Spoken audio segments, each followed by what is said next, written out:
Hello everyone, it's a pleasure for me today to present you some results of my PhD thesis, which is part of the GigaDev project funded by the French National Research Agency. The topic of the presentation today is the study of internal fatigue crack propagation with in-situ synchrotron ultrasonic testing device. The presence of defects in casted parts is well known to lower the fatigue resistance of those parts. The defect size is a first-order parameter to characterize the criticity of defects. But what about the effect of the defect position on fatigue life? Several studies have shown that a crack can initiate from surface defects even if the size of those defects is well below the size of defects that can be found in the bulk of the specimen. The few studies on internal crack initiation and propagation on cast aluminum alloys didn't systematically observe internal crack initiation and therefore didn't get quantitative data on internal crack growth kinetics.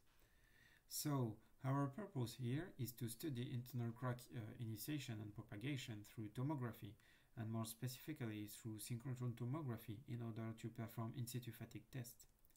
We will lower the stress amplitude in order to work in the gigacycle fatigue regime, known to promote internal crack initiation. And we will use, to do so, ultrasonic testing device that allow us to perform a billion cycle in less than 14 hours.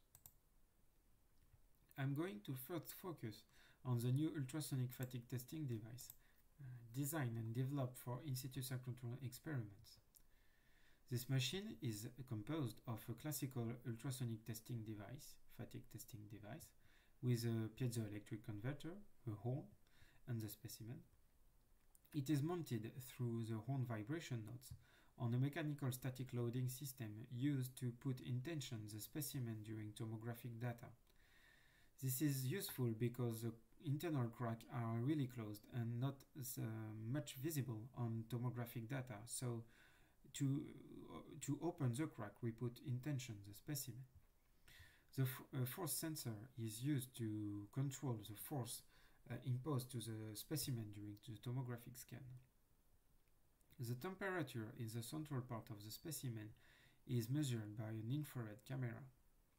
And the machine is also instrumented with a laser vibrometer used to measure the displacement at the free end of the specimen.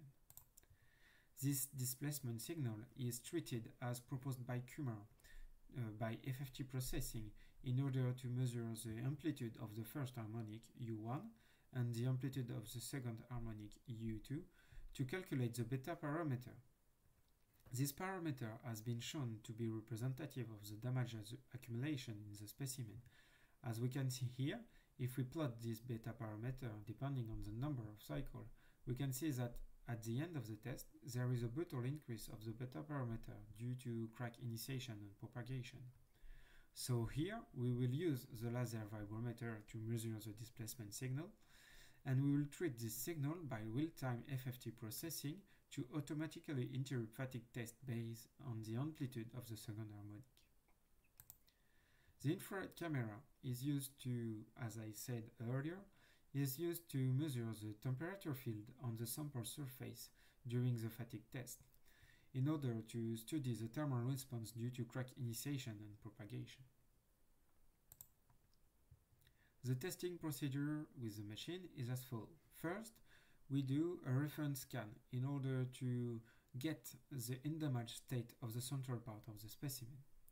We then perform a first fatigue test that will be interrupted by the laser vibrometer when crack initiation is detected.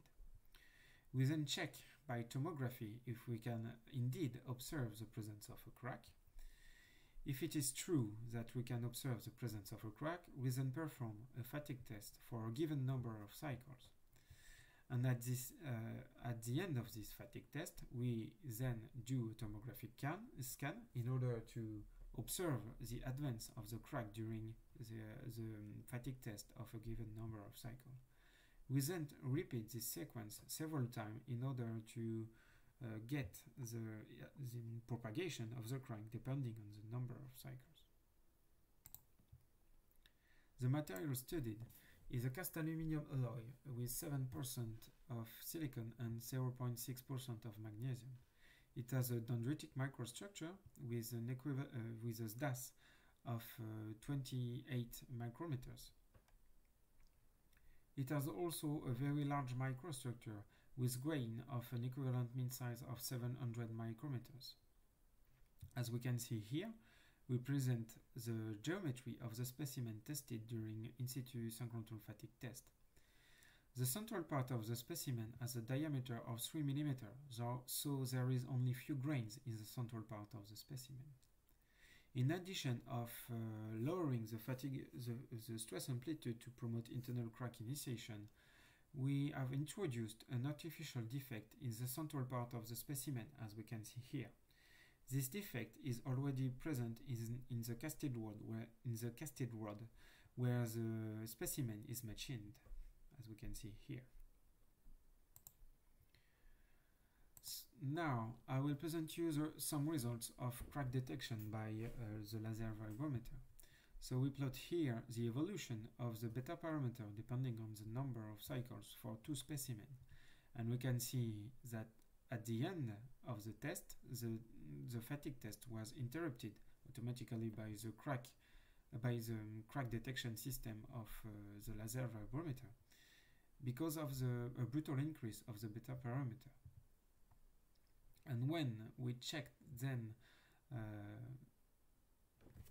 the central part of the specimen thanks to tomography, we can see that this beta brutal increase was caused by the initiation of cracks represented here in green, initiated from the artificial defect represented here in red.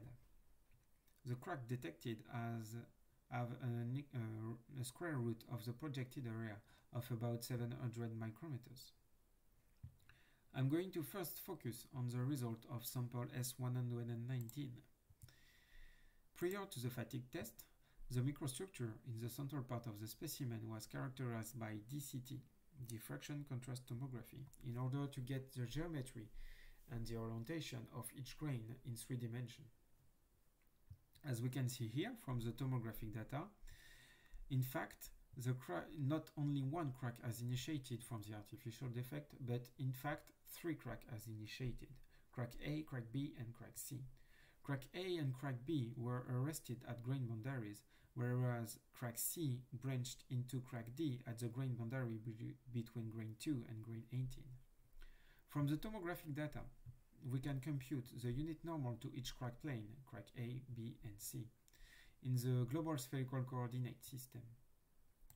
And we can compare the orientation of the unit normal to each crack plane to the orientation of the maximum density plane of 111. And we can see that crack A, B, and C initiated and propagated along the slip system with the maximum Schmidt factors. Now, if we focus on crack C branching into crack D, we can see that crack C branched into crack D in the slip system with the maximum Schmidt factors, even if there were a system that was less deviated from the orientation of crack C. And we can now see that crack A and crack B were arrested at grain boundary because the slip system with the maximum Schmidt factor was not elevated enough, even if also there were slip systems that were less deviated from the orientation of crack A and crack B. So we can see now that crack initiated and propagated along the maximum density plane with the maximum Schmidt factor, and that the slip activity in the grain ahead of the crack tip seems to be more important condition for a crack to go through a grain boundary. Now we will focus on the results on the second sample, S56. We can see here in green the crack detected by the laser vibrometer, and we present here also in several colors different stages of the crack that we have observed thanks to tomography. From each propagation stages, we can measure crack advance between each crack front in the normal direction of each crack front. Therefore, we can evaluate crack growth rate because we know the number of cycles between each stages of the crack. From the tomographic data, we can also build meshes that allow us to compute stress intensity factors locally on each crack front thanks to the GTETA method implemented in the ZCrack software. We can see here the results of those computation for two stages. The first one, scan 0, and the last one, scan 14. We have crack growth rate and stress intensity factor locally on each crack front, so we can plot those data in a standard DAD and delta K diagram.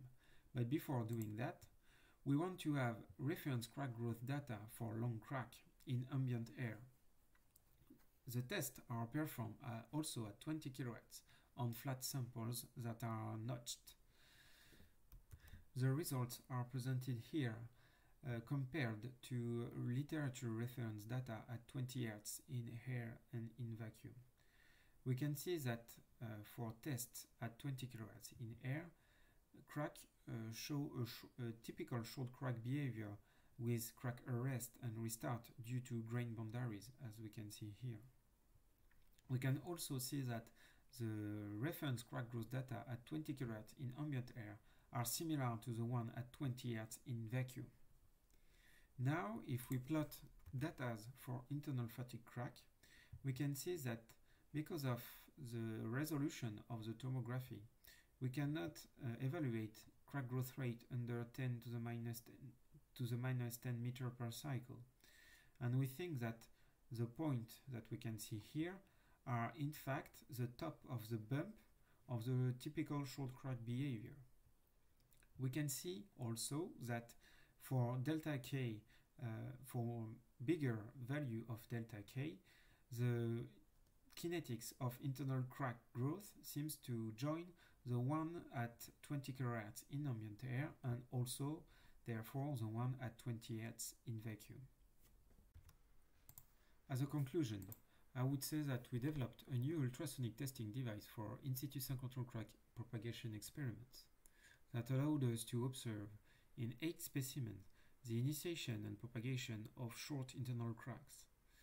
Crack initiation detection system by real-time harmonic analysis is capable of detecting short crack with a length of hundreds microns.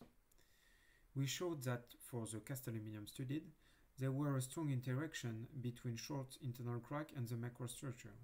Crack initiated and propagated along a maximum density plane with the maximum Schmidt factors. And there were typical short crack behavior with crack arrest and restarts.